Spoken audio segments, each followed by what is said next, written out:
మన రాష్ట్ర ముఖ్యమంత్రి వర్యులు నారా చంద్రబాబు నాయుడు గారికి స్వాగతం పలుకుతూ వేదికపై ఉన్న మన ఎమ్మెల్యే గారు చరితమ్మ గారు, అట్లాగే మంత్రివర్యులు ఫారూక్ గారు, నారాయణ గారు, భారత్ అన్న గారు, అలాగే బీసీ జనార్దన్ అన్న గారు, కలెక్టర్లు, పట్టాభన్నకు ప్రతి ఒక్కరికి పేరు పేరున నమస్కారాలు తెలియజేసుకుంటూ, అధికారంలోకి వచ్చిన తర్వాత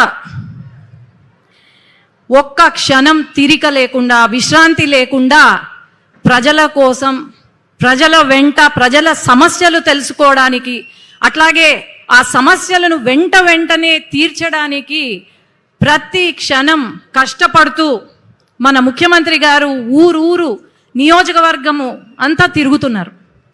మనం అందరం గమనిస్తే ఒక విజనరీ లీడర్గా ఎప్పుడో చెప్పారు, మన రాష్ట్రం అభివృద్ధి చెందుతుంది, ఇక్కడ ఇలా పెడితే బాగుంటుంది అని. ఇప్పుడు ఆ కళ నెరవేరబోతుంది. మనము మన కోసం మన ముఖ్యమంత్రి గారు ఎన్నో అవమానాలు భరించారు, ఎన్నో కష్టాలు, ఎన్నో నష్టాలు ఎదుర్కొన్నారు. మన అందరితో పాటు ఆయన కూడా మన వెంట ఉన్నారు. కానీ ఒక్కటి గమనించండి, 5 సంవత్సరాలు పట్టింది జగన్మోహన్ రెడ్డి గారికి పెన్షన్లు 1000 రూపాయలు పెంచడానికి. కానీ మనం అధికారంలోకి రాగానే వెంటనే 4000 రూపాయలు పెన్షన్లు చేసి, అట్లాగే హ్యాండిక్యాప్డ్కి 6000, 10,000 మనం పెన్షన్లు ఇచ్చాం. అట్లాగే మొదటి సంతకం లోకేష్ అన్న చెప్పారు, మెగా డిఎస్సి పైన సంతకం పెట్టబోతున్నాము అని. వచ్చిన వెంటనే మెగా డిఎస్సి పైన సంతకం పెట్టారు.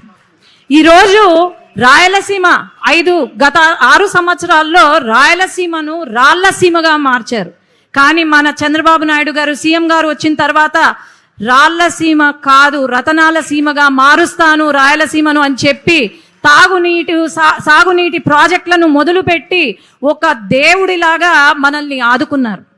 అట్లాగే ఉద్యోగాలు, ఒక్క ఉద్యోగం ఇవ్వలేదు వైఎస్ జగన్మోహన్ రెడ్డి. అలాంటిది ఈరోజు నారా లోకేష్ అన్న కంకణం కట్టుకొని 20 లక్షల ఉద్యోగాలు ఖచ్చితంగా ఇస్తాము, ఇంటింటికి ఒక ఉద్యోగం ఖచ్చితంగా ఉంటుంది అని చెప్పి కంకణం కట్టుకొని మరి ఎన్నో పరిశ్రమలు మీరు గమనిస్తే లూలు, మైక్రోసాఫ్ట్, టీసీఎస్, గూగుల్ ఇలాంటి పెద్ద పరిశ్రమలు తీసుకొస్తున్నారు. ఒక అన్నలాగా నారా లోకేష్ అన్న ఆదుకుంటున్నారు మనల్ని.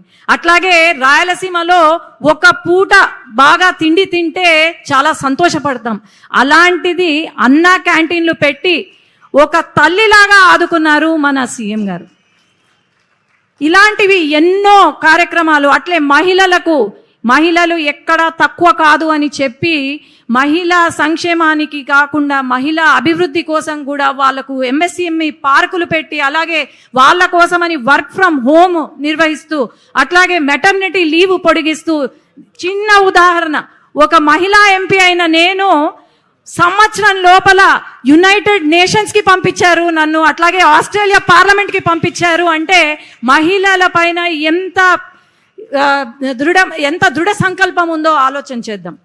ఖచ్చితంగా మన ఆంధ్రప్రదేశ్ మన సీఎం గారి చేతులలో పడింది, స్వర్ణాంధ్రప్రదేశ్గా మారబోతుంది. అట్లాగే కొన్ని సమస్యలు మన నియోజకవర్గంలో, అలాగే నంద్యాల పార్లమెంట్కి వచ్చాను కాబట్టి గుండకాయ లాంటి గుండ్రేవుల ప్రాజెక్టు పూర్తి చేయాలని, అలాగే మన గోరుకల్లు రిజర్వాయర్ ప్రతిసారి లీకేజ్ అవుతుంది, టెంపరీగా కన్స్ట్రక్ట్ చేస్తున్నారు, రిపేర్స్ చేస్తున్నారు, కానీ పర్మనెంట్ సొల్యూషన్ రావట్లేదు, ఫుల్ లెవెల్లో అచీవ్ కావట్లేదు. కాబట్టి ఈ గుండ్రేవుల ప్రాజెక్ట్కి కూడా పర్మనెంట్ సొల్యూషన్ ఇవ్వాలా అని చెప్పి నేను కోరుకుంటున్నాను. అలాగే మన షరీన్ నగర్లో ఒక బ్రిడ్జ్ ఉంది సార్, అది కట్టిస్తే చాలా మేలు అవుతుంది. ఎంతో మంది వర్కర్స్ అక్కడ అటు ఇటు పోలేక హంద్రి కాలువ దాటుతూ అక్కడ ఊబిలో చిక్కుకొని యాక్సిడెంట్స్ అవుతున్నాయి. కాబట్టి అక్కడ ఆ బ్రిడ్జ్ కూడా పూర్తి చేయాలి. అట్లాగే సార్ ఇది నంద్యాలకు సంబంధించింది. జనరల్ హాస్పిటల్లో కేవలం 450 బెడ్లే ఉన్నాయి. ఫారూక్ గారి చొరవతో మనకు 50 బెడ్లను 300 బెడ్లుగా మార్చాము. కానీ చాలా ఇబ్బంది పడిపోతున్నారు. దాన్ని సూపర్ స్పెషాలిటీ బ్లాక్, అట్లాగే ఇప్పుడున్న హాస్పిటల్ని మన మెడికల్ కాలేజ్ క్యాంపస్లో షిఫ్ట్ చేస్తే చాలా బాగుంటుంది సార్. అట్లాగే పాణ్యంలో సార్ ఒక చిన్న రిక్వెస్ట్ సార్, ఇక్కడ ఉన్న కార్యకర్తలు ఎవరైతే ఉన్నారో దీంట్లో 10 మందిలో ఒకరు వాళ్ళ ప్రాపర్టీస్ కబ్జాకి గురైనాయి సార్. వాళ్ళ పేర్లు మార్చేశారు, వాళ్ళ సర్వే నంబర్లు మార్చుకున్నారు. అది ఒక్కటి సార్ రిక్వెస్ట్, ఒక కమిటీని ఏర్పాటు చేసి మన కార్యకర్తలకు న్యాయం చేయాలని చెప్పి నేను కోరుకుంటున్నాను. ధన్యవాదాలు. జై తెలుగుదేశం, జై చంద్రబాబు నాయుడు గారు.